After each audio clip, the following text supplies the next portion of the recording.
Bahayanya kalau kita on off. Teman-teman pernah dengar nggak dari upline-upline-nya dibilang, ayo kita konsisten, ayo jangan on off, ayo kita jalan terus. Itu apa sih maksudnya dan kenapa kita tidak boleh on off di Oriflame ya?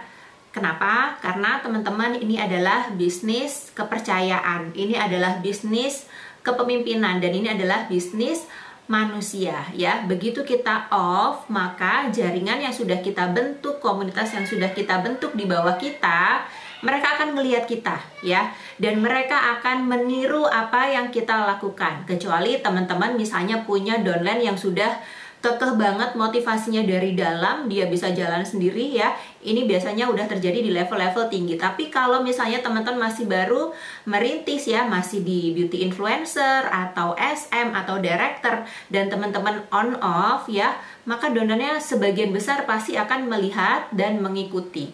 Apa jadinya kalau downline kita mengikuti? Ya berarti sebagian besar off juga gitu.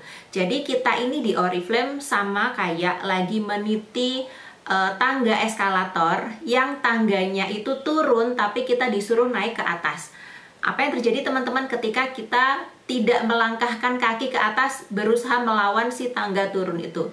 Yang terjadi adalah kita ke bawah turun ya. Jadi dengan teman-teman off walaupun misalnya seminggu, sebulan, 2 bulan ya, itu efeknya akan besar banget. Dan ketika teman-teman nanti memutuskan untuk kembali, itu sudah akan memulai dari awal lagi ya, memulai dari awal lagi. Jadi yang kemarin dibangun itu ya sia-sia gitu ya. Jadi jangan sampai on off, apapun yang terjadi teman-teman konsisten hadapi, jalani, dan dari situ kemampuan teman-teman akan bertambah ya, skillnya teman-teman akan bertambah. Jangan menyerah karena tantangan terus bilang off dulu gitu ya.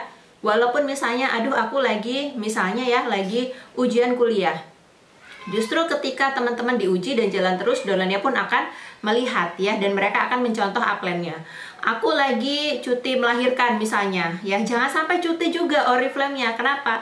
Karena nanti juga akan punya downline yang seperti itu dan mereka akan melihat upline-nya ya. Jadi udah paham ya, jangan sampai on off, teman-teman harus on terus.